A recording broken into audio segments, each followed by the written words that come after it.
ವಾಸುದೇವ ಸಹಸ್ರಂವ, 100 ಜನ ಅಲ್ಲ 1000 ಜನರ ಕೃಷ್ಣರನ್ನು ಕರ್ಕೊಂಡು ಬಾ, 100 ಜನ ಅರ್ಜುನರು ಬರಲಿ, ಏನಾಗುವುದಿಲ್ಲ ನಮಗೆ, ನಾವಿದ್ದಾಗಿರ್ತೀವಿ ರಾಜ್ಯದಲ್ಲಿ ಭೋಗವನ್ನು ಮಾಡ್ತಾ. ಎಂಥ ಅಹಂಕಾರ ನೋಡಿ.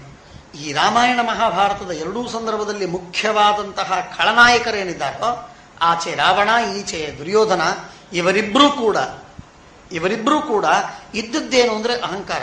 ಪ್ರತಿಯೊಬ್ಬರೂ ಅವರಿಗೆ ವಿರೋಧ ಮಾಡಿದ್ದಾರೆ.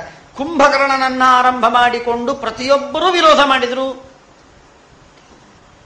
ಮಂಡೋದರಿ ವಿರೋಧ ಮಾಡಿದ್ದಾಳೆ, ಕುಂಭಕರ್ಣ ವಿರೋಧ ಮಾಡಿದ್ದಾನೆ, ವಿಭೀಷಣ ವಿರೋಧ ಮಾಡಿದ್ದಾನೆ, ಪ್ರತಿಯೊಬ್ಬರೂ ವಿರೋಧ ಮಾಡಿದ್ದಾರೆ. ಬಿಟ್ಟಿಲ್ಲ, ಯುದ್ಧವಾಡುವುದನ್ನು ಬಿಡಲಿಲ್ಲ. ಹಾಗೆ ಇಲ್ಲೂ ಕೂಡ ದುರ್ಯೋಧನನಿಗಂತೂ ಬಹುತೇಕ ಪ್ರತಿಯೊಬ್ಬ ವ್ಯಕ್ತಿಯೂ ಕೂಡ ಅವನ ವಿರೋಧ ಮಾಡಿದವನೇ. ಯಾಕೆಂದ್ರೆ ರಾವಣನ ಪಕ್ಷದಲ್ಲಿ ಕೆಲವರೇ ದೇವತೆಗಳು ಸಾತ್ವಿಕರು, ದುರ್ಯೋಧನನ ಪಕ್ಷದಲ್ಲಿ ಹಲವಾರು ಜನ ಸಾತ್ವಿಕರು, ಒಳ್ಳೆಯ ಜನ. ಹಾಗಾಗಿ ಧೃತರಾಷ್ಟ್ರ, ಗಾಂಧಾರಿ, ವಿದುರ, ದ್ರೋಣ, ಭೀಷ್ಮ, ಕೃಪ ಇವರೆಲ್ಲರೂ ಬೇಡ ಅಂತಂದವರೇ, ಕೇಳಿಲ್ಲ. ಸಂಜಯೋವಾಚ ಪ್ರಾಗೇವ ಭೃಷ ಸಂಕ್ರುದ್ಧ, ಮೊದಲೇ ಅವರಿಗೆ ಕೋಪ ಬಂದಿತ್ತವರಿಗೆ. ಈಗ ಕೈತವ್ಯೇನಾಪಿ ಧರ್ಷಿತಾ, ಕಿತವ ಅಂದ್ರೆ ಮೋಸ ಮಾಡಿದ ಜೂಜಾಟದ ವ್ಯಕ್ತಿಗೆ ಕಿತವ ಅಂತನಬೇಕು. ಅವನ್ಯಾರು? ಶಕುನಿ, ಅವನ ಮಗ ಕೈತವ್ಯ. ಕೈತವ್ಯೇನಾಪಿ ಧರ್ಷಿತಾ ಆಸನೇಶು ಉದತಿಷ್ಠಂತ ಬಾಹುಶ್ಚೈವ ಪ್ರಚಿಕ್ಷಿಪು, ಅವನನ್ನು ಬೈತಾರೆ, ನಿಂದೆ ಮಾಡ್ತಾರೆ ಉಲೂಕನನ್ನ. ಅವಾಕ್ಷಿರ ಭೀಮಸೇನ ಸಮುದೈಕ್ಷತ ಕೈತವಂ, ಭೀಮಸೇನ ದೇವರು ಕೆಳಕ್ಕೆ ಕೂತಿದ್ರು, ದೂತ ಅವನ ಮಾತಾಡ್ತಾ ಇದ್ದಾನೆ, ಅವನಿಗೇನು ಬೈಯೋದು ಅಂತ ಹೇಳಿ ಕೆಳಗ್ ಮುಖ ಹಾಕೊಂಡು ಕೂತಿದ್ರು. ಕುಡಿಗಣ್ಣಿಂದ ನೋಡ್ತಿದ್ರು ಅವನನ್ನ, ಎಲ್ಲಿದ್ದಾನೆ, ಏನು ಮಾತಾಡ್ತಾನೆ ಅಂತ ನೋಡ್ತಿದ್ರು. ಆಗ ವೀಕ್ಷಾಂಚಕ್ರು ಪರಸ್ಪರಂ ಅವಾಕ್ಷಿರ ಭೀಮಸೇನ ಸಮುದೈಕ್ಷತ ಕೈತವಂ ನೇತ್ರಾಭ್ಯಾಂ ಲೋಹಿತಾಂತಾಭ್ಯಾಂ, ಕೆಂಪು ಕಣ್ಣು ಮಾಡಿ ಅವನನ್ನು ನೋಡಿದ್ದಾರೆ. ಉತ್ಸ್ಮಯನ್ನಿವ ದಾಶಾರ್ಹ ಕೈತವ್ಯಂ ಪ್ರತ್ಯಭಾಷತ, ಕೃಷ್ಣ ಸಭೆಯಲ್ಲಿ ಕೂತಿದ್ದ, ಅವನ ನೋಡಿ ಮಾತಾಡ್ತಾ ಇದ್ದಾನೆ. ನೀನು ಹೇಳು, ದುರ್ಯೋಧನನಿಗೆ ಸುದ್ದಿ ಹೇಳು, ಅವನು ಹೇಳಿದ ಮಾತು ನಮಗೆ ತಿಳಿತು, ಅದರ ಅರ್ಥ ನಮಗೆ ತಿಳಿತು, ಅದರ ಮಜುಕೂರು ತಿಳಿತು, ಎಲ್ಲ ಅಭಿಪ್ರಾಯ ನಮಗೆ ಗೊತ್ತಾಗಿದೆ. ಶ್ರುತಂ ವಾಕ್ಯಂ ಗೃಹೀತೋರ್ಥ ಮತಂ ಯತ್ತೆ ತಥಾಸ್ತು ತತ್, ನಿನ್ನ ಅಭಿಪ್ರಾಯ ನಿನಗಿರಲಿ, ಯುದ್ಧದಲ್ಲಿ ಎಲ್ಲ ಸ್ಪಷ್ಟವಾಗತ್ತಲ್ಲ, ಈಗ ಮಾತಾಡಿ ಏನು ಪ್ರಯೋಜನ, ನೀನು ಪರಾಕ್ರಮಿ ಅಂತಂತೀಯಲ್ಲ, ಆಗಲಿ, ನಾವು ದುರ್ಬಲರು ಹೇಳಿಗಳಲ್ಲ, ಹೌದು, ಯುದ್ಧ ಸನ್ನಿಹಿತವಾಗಿದೆ, ನಾಳಿನಿಂದಲೇ ಪ್ರಾರಂಭವಾಗೋದಿದೆ, ಆ ಯುದ್ಧದಲ್ಲೇ ನಿರ್ಣಯವಾಗುತ್ತೆ, ನಾವೇನು ಮಾತಾಡೋದು ಈಗ, ಮಾತಾಡಿ ಉತ್ತರ ಏನು ಕೊಡೋದು, ಕೃತಿಯಿಂದ ಉತ್ತರ ಕೊಡೋದು. ಶ್ರುತ್ವಾ ವಿಚುಕ್ಷುಭೇ ಪಾರ್ಥ ಲಲಾಟಂ ಚಾಪ್ಯ ಮಾರ್ಜಯತ್, ಬೆವರು ಬಂದಂತೆ ಆಗಿದೆ ಅರ್ಜುನನಿಗೆ, ಹಣೆಯನ್ನು ಒರೆಸಿಕೊಂಡಿದ್ದಾನೆ. ನಾಮೃಶ್ಯತ ಮಹಾರಾಜ ಪಾಂಡವಾನಂ ಮಹಾರಥ ಅಧಿಕ್ಷೇಪೇಣ ಕೃಷ್ಣಸ್ಯ ಪಾರ್ಥಸ್ಯ ಚ ಮಹಾತ್ಮನಃ, ಕೃಷ್ಣನನ್ನ ಅರ್ಜುನನನ್ನ ಬಾಯಿಗೆ ಬಂದಂತೆ ಬೈದಿದ್ದಾನೆ. ಬೈದಿದ್ದನ್ನು ನೋಡಿ ಅವನನ್ನು ಹೊಡೆಯೋದಕ್ಕೆ ಹೋಗ್ತಾ ಇದ್ದಾರೆ ಉಳಿದೆಲ್ಲ ಸಭಿಕರು. ಆಗ ಅವನನ್ನು ತಡಿತಾರೆ. ಹೃಷಿಕೇಶ ಶಮಾಕಾಂಕ್ಷಿ ಕುರುನ್ ಪ್ರತಿ, ನಾವು ಕೃಷ್ಣನನ್ನ ಕೊಟ್ಟು ಕಳಿಸಿದ್ದು ಯುದ್ಧ ಬೇಡ ಅಂತ ಹೇಳುವುದಕ್ಕೆ, ಯುದ್ಧ ಆಡುವುದಕ್ಕಲ್ಲ, ಅದರರ್ಥ ನಾವು ಹೇಳಿಗಳಲ್ಲ, ರಾಜ್ಯಕ್ಕೆ ಕ್ಷೇಮವಾಗಲಿ, ಸಮಾಜಕ್ಕೆ ಒಳ್ಳೆಯದಾಗಲಿ ಅನ್ನುವುದಕ್ಕಾಗಿ ಬಿಟ್ಟದ್ದು. ಆದ್ದರಿಂದ ಗಚ್ಚಸ್ವ ಆಹವಂ ಅಸ್ಮಾಭಿ ತಚ್ಚ ಶ್ವೋ ಭವಿತಾ ಧ್ರುವಂ, ನಾಳೆ ಯುದ್ಧ ನಿಂತಿದೆ, ಕಾದಿದೆ, ಆದ್ದರಿಂದ ನಾಳಿನಿಂದ ಯುದ್ಧ ಪ್ರಾರಂಭವಾಗತ್ತೆ, ಆಗಲೇ ಎಲ್ಲ ಸ್ಪಷ್ಟ ಮಾಡೋಣ. ಮಯಾಚಾಪಿ ಪ್ರತಿಜ್ಞಾತಃ ವಧ ಸಭ್ರಾತೃಕಸ್ಯತೆ, ಭೀಮಸೇನ ದೇವರು ಹೇಳ್ತಾರೆ, ಏನು ಯೋಚನೆ ಮಾಡಬೇಡ, ನಾವು ನಿನ್ನ 99 ಜನ ತಮ್ಮಂದರಿಂದ ಸಹಿತರಾಗಿ ನಿನ್ನನ್ನು ಸಂಹಾರ ಮಾಡ್ತೇವೆ, ಕೊಲ್ತೇವೆ ಅಂತ ಸುದ್ದಿ ಹೇಳವನಿಗೆ, ಅವನು ದೂತನಾಗಿ ಹೇಳಿ ಕಳಿಸಿದ್ದಾನಲ್ಲ, ನಾವು ಅವನಿಗೆ ಸುದ್ದಿ ಹೇಳಿ ಕಳಿಸ್ತಾ ಇದ್ದೀವಿ, ಹೋಗಿ ಈ ಮಾತನ್ನ ಅವನಿಗೆ ತಿಳಿಸು, ಇಷ್ಟನ್ನು ನಾವು ಹೇಳಿದ್ದೇವೆ ಅಂತ ಹೇಳು. ಆಗ ಸಹದೇವ ಮಾತಾಡ್ತಾನೆ. ಸಹದೇವ ಹೇಳ್ತಾನೆ, ನಾಸ್ಮಾಕಂ ಭವಿತಾ ಭೇದ ಕದಾಚಿತ್ ಕುರುಭಿ ಸಹ, ಕೌರವರಿಗೂ ನಮಗೂ ಜಗಳವೇ ಬರ್ತಾನೇ ಇರಲಿಲ್ಲ. ನಿಮ್ಮಪ್ಪನೇ ಮಧ್ಯದಲ್ಲಿ ಬಂದು ಈ ಜೂಜಾಟದ ಪ್ರಸಂಗವನ್ನು ತಂದು ಮೋಸ ಮಾಡಿ ನಮ್ಮನ್ನು ಕಾಡಿಗೆ ಕಳಿಸಿ ವೈರವನ್ನು ಹುಟ್ಟಿಸಿದ್ದಾನೆ. ಇದು ನಿಮ್ಮಪ್ಪ. ತಿವಿದು ಮಾತಾಡ್ತಾನೆ ಉಲೂಕನಿಗೆ. ಪಾಪ ವಚೋ ಮಹ್ಯಂ ಯದ್ವಾಚ್ಯೋ ಹಿ ಪಿತಾತ್ವಯ ನಾಸ್ಮಾಕಂ ಭವಿತಾ ಭೇದ ಕದಾಚಿತ್ ಕುರುಭಿಸ್ಸಹ ಧೃತರಾಷ್ಟ್ರಸ್ಯ ಸಂಬಂಧೋ ಯದಿ ನ ಸ್ಯಾತ್ ತ್ವಯಾ ಸಹ ನೀನು ಅವನ ಹೆಂಡತಿಯ ತಮ್ಮ ಆಗಿರಲಿಲ್ಲ ಅಂತಾದರೆ, ಅಂದ್ರೆ ನಿಮ್ಮಪ್ಪ ಆಗಿರಲಿಲ್ಲ ಅಂತಾದರೆ, ಆಗ ನಮಗೂ ಕೌರವರಿಗೂ ಜಗಳವೇ ಬರ್ತಿರಲಿಲ್ಲ. ತ್ವಂತು ಲೋಕ ವಿನಾಶಾಯ ಧೃತರಾಷ್ಟ್ರ ಕುಲಸ್ಯ ಚ, ಇಡೀ ಲೋಕದ ನಾಶ ಹಾಗೂ ಕುಲದ ನಾಶ ಆಗುವುದೇ ಶಕುನಿಯಿಂದ. ಉತ್ಪನ್ನೋ ವೈರಪುರುಷ, ವೈರವನ್ನು ಹುಟ್ಟಿಸುವ ನೀನು. ಸ್ವಕುಲಘ್ನಶ್ಚ ಪಾಪಕೃತ ಜನ್ಮ ಪ್ರಭೃತಿ ಚಾಸ್ಮಾಕಂ ಪಿತಾತೆ ಪಾಪಪುರುಷ, ನಿಮ್ಮಪ್ಪ ಬರೀ ಪಾಪವನ್ನ ಮಾಡಿದ್ದಾನೆ ಶಕುನಿ, ಅಂಥವನ ಮಗ ನೀನು. ಅಹಿತಾನಿ ನೃಶಂಸಾನಿ ನಿತ್ಯಶಃ ಕರ್ತುಮಿಚ್ಛತಿ, ನಿಮ್ಮಪ್ಪ ಅಹಿತವನ್ನೇ ಮಾಡ್ತಾನೆ, ಕ್ರೂರವಾದ ಕರ್ಮವನ್ನೇ ಮಾಡ್ತಾನೆ, ಎಂದಿಗೆ ಹಿತವಾದ ಕೆಲಸವನ್ನ ಮಾಡಿಲ್ಲ.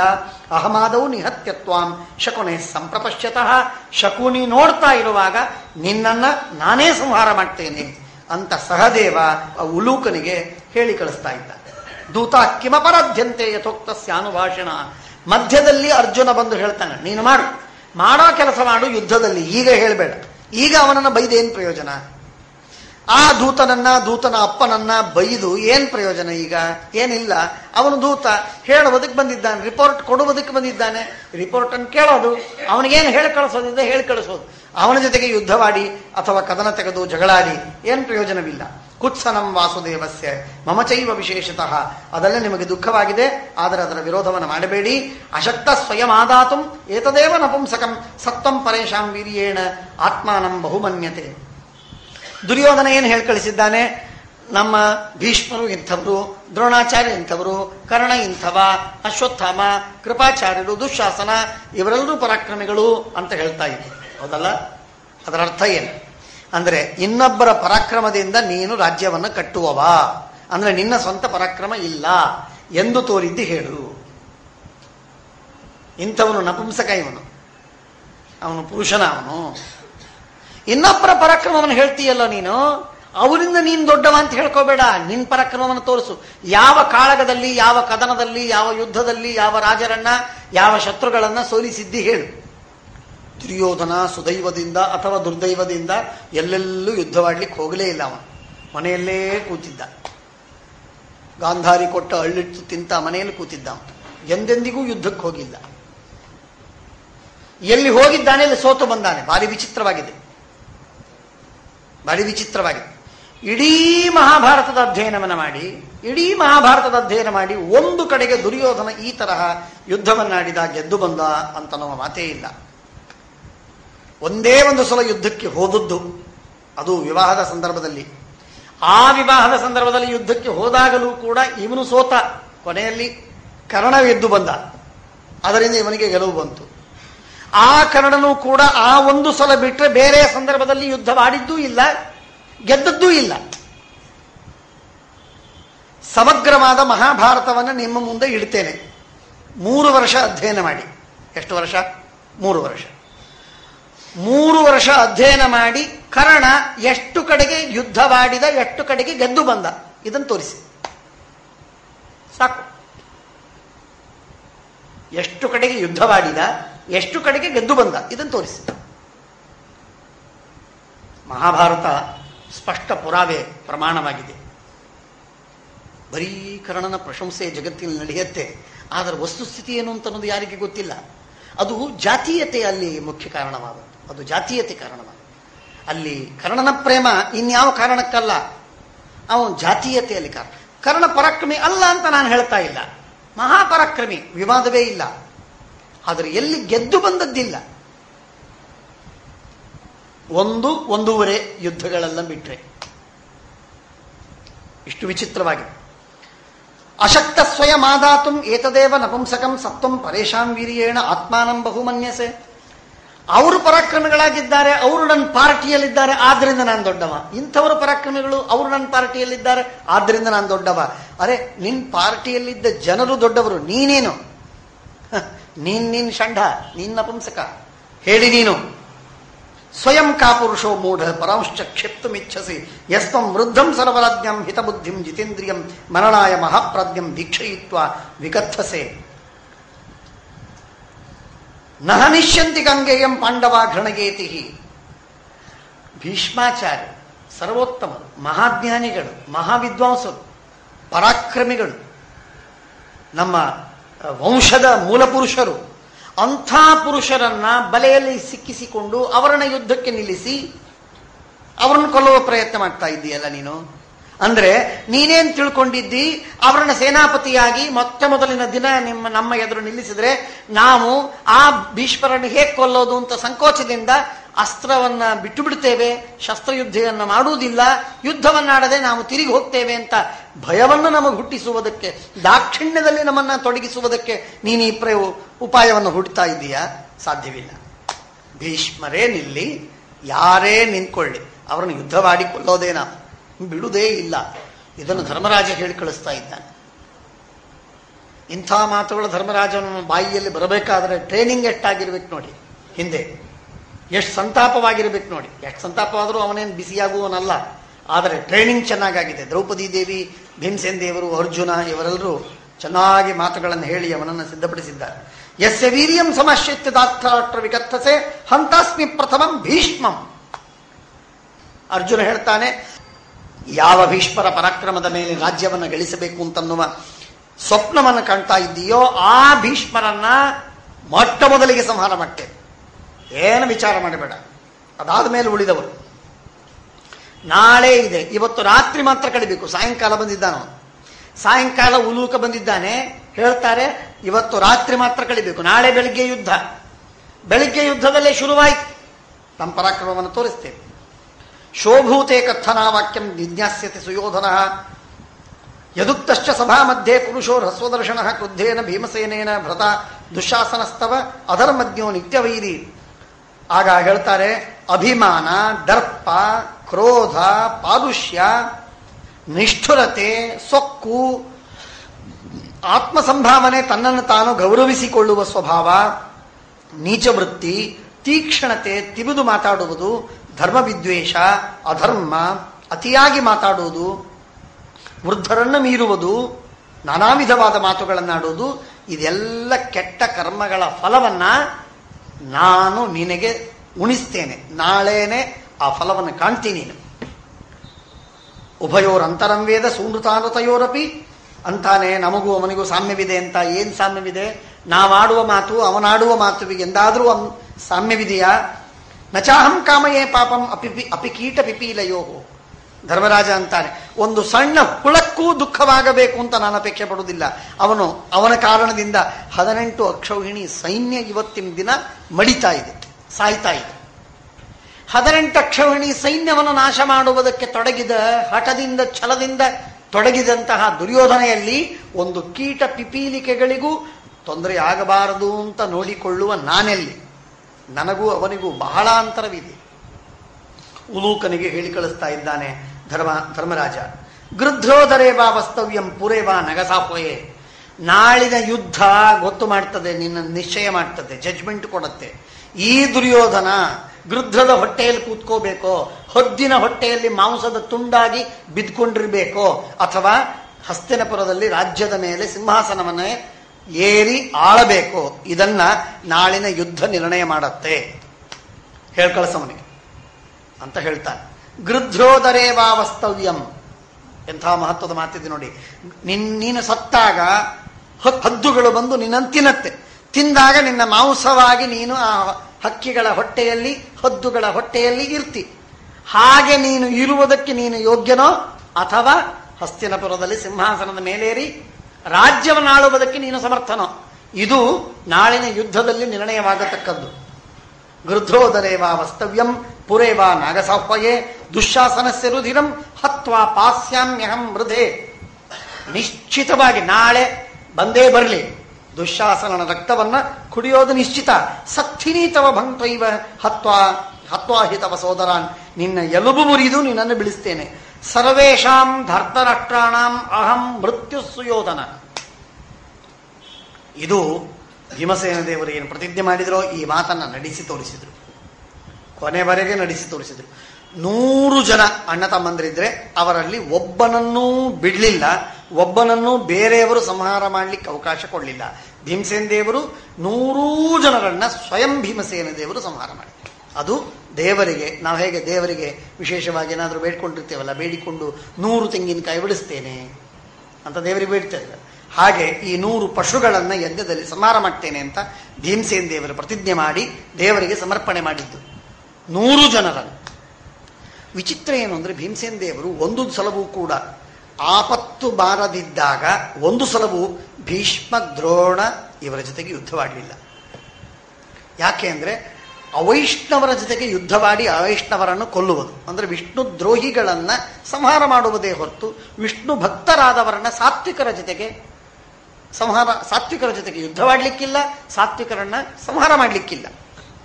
ಆದ್ದರಿಂದ ಅವರನ್ನು ನಾನು ಸಂಹಾರ ಮಾಡುವುದಿಲ್ಲ ಅಂತ ಭೀಷ್ಮ ದ್ರೋಣಾದಿಗಳ ಜೊತೆಗೆ ಯುದ್ಧವನ್ನ ಆದಷ್ಟು ಮಾಡಿ ಪರಿಹಾರ ಮಾಡಿದ್ದಾರೆ.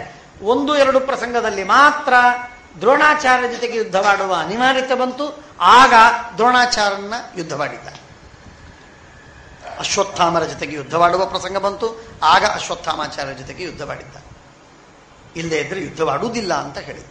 ಭೀಮಸೇನ ದೇವರು ಈ ನಿರ್ಣಯವನ್ನ ಮೊದಲೇ ಕೈಕೊಂಡಿದ್ರು, ಎಂದೂ ಮಾಡಲಿಲ್ಲ ಅದನ್ನ. ಹತ್ವಾ ಸ್ವಯೋಧನತ್ವಂ ವೈ ಸಹಿತಂ ಸರ್ವಸೋದರೈ ಆಕ್ರಮಿಷ್ಯೆ ಪದ ಮೂರ್ಧಿ ಧರ್ಮರಾಜಸ್ಯ ಪಶ್ಯತಃ. ಧರ್ಮರಾಜ ನೋಡ್ತಾ ಇರುವಾಗ, ಜಗತ್ತಿನ ಜನ, ಉಳಿದ ಜನ ನೋಡ್ತಾ ಇರುವಾಗ ನಿನ್ನನ್ನು ಸಂಹಾರ ಮಾಡುವುದು ಮಾತ್ರವಲ್ಲ, ನಿನ್ನ ತಲೆ ಮೇಲೆ ಕಾಲಿಟ್ಟು ಮೆಟ್ಟಿ ನಾನು ನಿಲ್ತೇನೆ, ನೋಡ್ಕೋ. ನಕುಲಸ್ತು ತಥೋ ವಾಕ್ಯಂ ಮಿದಮಾಹ ಮಹೀಪತೆ ಉಲೂಕ ಬ್ರೂಹಿ ಕೌರವ್ಯಂ ಧಾರ್ತರಾಷ್ಟ್ರಂ ಸುಯೋಧನಂ. ನಾನೆಲ್ಲ ಇದನ್ನು ಮಾಡ್ತೇನೆ ಹಾಗೆ ಹೇಗೆ ಅಂತ. ಶಿಖಂಡಿ ಹೇಳ್ತಾನೆ ಭೀಷ್ಮರನ್ನು ಕೊಲ್ತೇನೆ ಅಂತ. ಧೃಷ್ಟದ್ಯುಮ್ನ ಹೇಳ್ತಾನೆ ನಾನು ದ್ರೋಣರನ್ನು ಸಂಹಾರ ಮಾಡುವುದಕ್ಕೆ ನಾನು ಹುಟ್ಟಿದ್ದು, ಆ ಕಾರ್ಯವನ್ನು ಮಾಡ್ತೇನೆ ಅಂತ. ಅರ್ಜುನ ಹೇಳ್ತಾನೆ ಕರ್ಣನನ್ನು ಕೊಲ್ತೇನೆ ಅಂತ. ಹೀಗೆ ಎಲ್ಲ ಆಗಿತು. ಅದಾದ ಮೇಲೆ ಪ್ರತಿಜ್ಞಾತೆ ಫಲ್ಗುನೇನ ವಧೆ ಭೀಷ್ಮಸ್ಯ ಸಂಯುಗೆ ರಥ ಅತಿರಥ ಸಂಖ್ಯಾನ ಪರ್ವ ಅಂತ ಇದೊಂದು ಮತ್ತೊಂದು ಉಪಪರ್ವ. ಇದರಲ್ಲಿ ಯಾರು ರಥಿಗಳು, ಯಾರು ಅತಿರಥಿಗಳು, ಯಾರು ಮಹಾರಥಿಗಳು, ಯಾರು ಅರ್ಧರಥಿಗಳು, ಇದರ ಲೆಕ್ಕವನ್ನು ಮಾಡ್ತಾರೆ. ನಮ್ಮ ಸೈನ್ಯದಲ್ಲಿ ಎಷ್ಟು ಜನ ರಥಿಕರು ಅಥವಾ ಅರ್ಧರಥಿಗಳು ಇಲ್ಲವೇ ಅತಿರಥಿಗಳು ಮತ್ತು ಮಹಾರಥಿಗಳು ಇದ್ದಾರೆ ಅನ್ನುವುದನ್ನು ಲೆಕ್ಕ ಹಾಕುವುದಕ್ಕಾಗಿ ಭೀಷ್ಮಾಚಾರ್ಯರ ಹತ್ತಿರ ದುರ್ಯೋಧನ ಬರ್ತಾನೆ. ದುರ್ಯೋಧನ ಬಂದು ಭೀಷ್ಮರಿಗೆ ಕೇಳಿದಾಗ ಭೀಷ್ಮರು ಹೇಳ್ತಾರೆ, ಸೈನಾಪತ್ಯವನ್ನು ಪ್ರಾಪ್ತ ಭೀಷ್ಮ ಶಾಂತನಮೋ ನೃಪ ನಮಸ್ಕೃತ್ಯ ಕುಮಾರಾಯ ಸೇನಾನ್ಯೇ ಶಕ್ತಿಪಾಣಯೇ. ಶಕ್ತಿ ಎಂಬ ಆಯುಧವನ್ನ ಕೈಯಲ್ಲಿ ಧರಿಸಿದ ಸೇನಾಪತಿಯಾಗಿರತಕ್ಕಂತಹ, ದೇವತೆಗಳ ಸೇನಾಪತಿಯಾಗಿರತಕ್ಕಂತಹ ಕುಮಾರ ಷಣ್ಮುಖ, ಆ ಸ್ಕಂದನಿಗೆ ನಮಸ್ಕಾರವನ್ನು ಮಾಡಿ ಆ ಸೇನಾಪತ್ಯ ಕರ್ಮವನ್ನು ನಾನು ಮಾಡ್ತಾ ಇದ್ದೀನಿ, ನಿನ್ನ ಅನುಗ್ರಹ ನನ್ನ ಮೇಲೆ ಇರಲಿ ಅಂತ ಪ್ರಾರ್ಥನೆ ಮಾಡಿ ಯುದ್ಧಕ್ಕೆ ಸಿದ್ಧರಾಗಿದ್ದಾರೆ. ಅಹಂ ಸೇನಾಪತಿಸ್ತೇದ್ಯ ಭವಿಷ್ಯಾಮಿನ ಸಂಶಯ. ದೇವಗಂಧರ್ವ ಮಾನುಷಾನ್, ಯಾರನ್ನೂ ನಾನು ಸಂಹಾರ ಮಾಡಬಲ್ಲೆ, ಯಾರನ್ನೂ ನಾನು ಯುದ್ಧದಲ್ಲಿ ಸೋಲಿಸಬಲ್ಲೆ. ಆದರೆ ಅರ್ಜುನನನ್ನು ಮಾತ್ರ, ಭೀಮಸೇನನ್ನ ಮಾತ್ರ ಸೋಲಿಸಲಿಕ್ಕಾಗುವುದಿಲ್ಲ. ರಥಸಂಖ್ಯಾಂ ತಥಾ ಕಾರ್ಸ್ನೇನ ಪರೇಶಾಂ ಆತ್ಮನಸ್ತಥಾ ತಥೈವ ಅತಿರಥಾನಂಚ ವೆತ್ತುಮಿಚ್ಛಾಮಿ ಕೌರವ. ಎಷ್ಟು ಜನ ರಥಿಕರು, ಅರ್ಧರಥಿಗಳು, ಅತಿರಥಿಗಳು, ಮಹಾರಥಿಗಳು ಹೇಳು ಅಂತ ಕೇಳಿದಾಗ ಆಗ ದುಶ್ಯಾಸನನೇ ಮೊದಲಾಗಿರತಕ್ಕಂತಹ ಇಷ್ಟಿಷ್ಟು ಜನ, ಕೃತವರ್ಮ ಇದ್ದಾನೆ, ಅವರಿದ್ದಾರೆ, ಇವರಿದ್ದಾರೆ, ಶಲ್ಯ ಇದ್ದಾನೆ, ಭೂರಿಶ್ರವ, ಸೌಮದತ್ತಿ, ಆಮೇಲೆ ಜಯದ್ರಥ ಇತ್ಯಾದಿಯಾಗಿ ಅನೇಕ ಜನರನ್ನು ಹೇಳ್ತಾರೆ. ವಿಂದ, ಅನುವಿಂದ, ಸುದಕ್ಷಿಣ, ಆಮೇಲೆ ತ್ರಿಗರ್ತರು, ಅವರ ಅಣ್ಣ ತಮ್ಮಂದಿರು, ಹೀಗೆ ಶಕುನಿ, ಅವನು ದ್ರೋಣಪುತ್ರರು, ಅಶ್ವತ್ಥಾಮಾಚಾರ್ಯರು, ವೃಷಸೇನ, ಕರ್ಣ, ವೃಷಸೇನ, ಜಲಸಂಥ, ಇವರೆಲ್ಲ ಜನರನ್ನು ಹೇಳ್ತಾ, ಬಾಲ್ಯೀಕೋ ಅತಿರಥಶ್ಚೈವ ಸಮೀರ ಸಮರೇಚ ಅನಿವರ್ತನ, ಅಲಂಬುಸ, ಮಾಯಾವಿಯಾದಂತಹ ಅಲಂಬುಸ, ಭಗದತ್ತ, ಅವರೆಲ್ಲರ ಕಥೆಯನ್ನು ಹೇಳ್ತಾರೆ. ಪರುಷ ಕಥನೋ ನೀಚ ಕರ್ಣೋ ವೈಕರ್ತನಸ್ತವ ಏಷ ನೈವ ರಥ ಪೂರ್ಣ ನಚಾಪಿ ಅತಿರಥೋರಣೆ. ಇವನು ಪೂರ್ಣ ರಥಿಯೂ ಅಲ್ಲ, ಅತಿರಥಿಯೂ ಅಲ್ಲ, ಅರ್ಧರಥಿ ಅಂತ ಹೇಳ್ತಾನೆ. ಯಾಕಿವನು ಅರ್ಧರಥಿ? ಕರ್ಣ ಅಂದ್ರೆ ವಿಯುಕ್ತ ಕವಚೇನೈಷಃ ಸಹಜೇನ ವಿಚೇತನಃ. ಸಹಜವಾದ ಅವನ ಜನ್ಮಜಾತವಾದಂತಹ ಅವನಿಗೆ ಪರಾಕ್ರಮವನ್ನು ಕೊಟ್ಟ ಏನು ಕವಚವಿತ್ತೋ ಆ ಕವಚ ಹೋಗಿದೆ. ಈಗ ಕವಚ ಹೋದದ್ದರಿಂದ ಅವನು ಅರ್ಧರಥಿ, ರಥಿ ಅಂತ ಪರಿಗಣನೆ ಮಾಡಲು ಯೋಗ್ಯನಾದವನಲ್ಲ. ಕುಂಡಲಾಭ್ಯಾಂಚ ದಿವ್ಯಾಭ್ಯಾಂ ವಿಯುಕ್ತ ಸತತಂ ಗೃಣಿ ಅಭಿಶಾಪಾಚ್ಚ ರಾಮಸ್ಯ. ಪರಶುರಾಮ ದೇವರ ಶಾಪ, ಬ್ರಾಹ್ಮಣನಿಗೆ ಮೋಸ ಮಾಡಿದ ಅವನ ಶಾಪ, ಆಮೇಲೆ ಎಲ್ಲ ಕರಣಗಳ ಯೋಗವಾಗಿದೆ, ಕವಚವಿಲ್ಲ, ಕುಂಡಲವಿಲ್ಲ, ಆದ್ದರಿಂದ ಅವನು ಅರ್ಧರಥ. ಅವನ ಮೇಲೆ ಬಹಳ ಭಾರ ಹಾಕಿ ಪ್ರಯೋಜನವಿಲ್ಲ ಅಂತ ನನ್ನ ಸಿದ್ಧಾಂತ ಅಂತ ಭೀಷ್ಮರು ಹೇಳ್ತಾರೆ, ಸಭೆಯ ಮಧ್ಯದಲ್ಲಿ ಈ ಮಾತನ್ನು ಹೇಳ್ತಾರೆ. ತಥೋಬ್ರವೀತ್ ಪುನರ್ ದ್ರೋಣ ಸರ್ವಶಸ್ತ್ರಭೃತಂಬರ. ದ್ರೋಣಾಚಾರ್ಯರು ಆಗ ಮಾತಾಡ್ತಾರೆ. ಏನು ಮಾತಾಡಬೇಕು? ಏವಮೇತದ್ ಯಥಾತ್ವಂ ನ ಮಿಥ್ಯಾಸ್ತಿ ಕದಾಚನ. ಇದರಲ್ಲೇನು ಸುಳ್ಳಿಲ್ಲ, ಭೀಷ್ಮರ ಹೇಳಿದ್ದು ಸತ್ಯವಾಗಿದೆ, ಇದು ನನಗೆ ಪೂರ್ಣ ಒಪ್ಪಿಗೆ ಇದೆ. ಯಾಕೆ ಅಂದ್ರೆ ರಣೇ ರಣೇಭಿಮಾನೀಚ ವಿಮುಖಶ್ಚಾಪಿ ದೃಶ್ಯತೆ. ನಾನು ಹೇಳಿದ ಮಾತು ಈಗ ಬಂತು. ರಣೇ ರಣೇ ಅಭಿಮಾನೀಚ, ಭಾರೀ ಅಭಿಮಾನಿ, ಬರೀ ಸೊಕ್ಕು. ಆದರೆ ಕರ್ಣ ಎಲ್ಲೆಲ್ಲ ಹೋಗಿದ್ದಾನೋ ಅಲ್ಲಿ ಓಡಿ ಪಲಾಯನ ಮಾಡಿ ತಿರುಗಿ ಬಂದಿದ್ದಾನೆ. ಯುದ್ಧವಾಡಿ ಶತ್ರುಗಳನ್ನು ಸೋಲಿಸಿದ ಅಂತಾಗಲಿ ಅವರನ್ನು ಕೊಂದ ಅಂತಾಗಲಿ ಆಗೇ ಇಲ್ಲ. ಎಲ್ಲಿ ಮಾಡಿದ್ದಾನೆ ತೋರಿಸು. ಸಭೆಯ ಮಧ್ಯದಲ್ಲಿ ಕರ್ಣ ಇರುವಾಗ ದುರ್ಯೋಧನನಿಗೆ ಈ ಪ್ರಶ್ನೆಯನ್ನು ಕೇಳ್ತಾ ಇದ್ದಾರೆ ದ್ರೋಣಾಚಾರ್ಯರು. ಈ ಪ್ರಶ್ನೆಗೆ ಉತ್ತರವನ್ನು ಕೊಟ್ಟಿಲ್ಲ ದುರ್ಯೋಧನ. ಬರೀ ಅಭಿಮಾನ ಮಾಡ್ತಾನೆ ಕರ್ಣನ ಮೇಲೆ. ಆದರೆ ಕರ್ಣನಿಗೆ ಬಂದಿರುವಂತಹ ಅಪವಾದಗಳು ಬಂದಿದೆ ಅಥವಾ ಅಪಕೀರ್ತಿ ಬಂದಿದೆ, ಅದನ್ನು ಕಳೆದು ಸರಿಯಾಗಿ ಉತ್ತರವನ್ನು ಕೊಟ್ಟು ಇಂತಿಂಥ ಸಂದರ್ಭದಲ್ಲಿ ಇಷ್ಟಿಷ್ಟು ಕಡೆಗೆ ಯುದ್ಧವಾಡಿದ, ಅಲ್ಲಿ ಅವನು ಗೆದ್ದು ಬಂದ ಅಂತ ಹೇಳಿಲ್ಲ. ಯಾಕೆ ಹೇಳಿಲ್ಲ? ಗೆದ್ದು ಬಂದಿದ್ರೆ ಯಾಕೆ ಹೇಳಿಲ್ಲ ದುರ್ಯೋಧನ? ಹೇಳಬೇಕಾಗಿತ್ತಲ್ಲ ಅದು.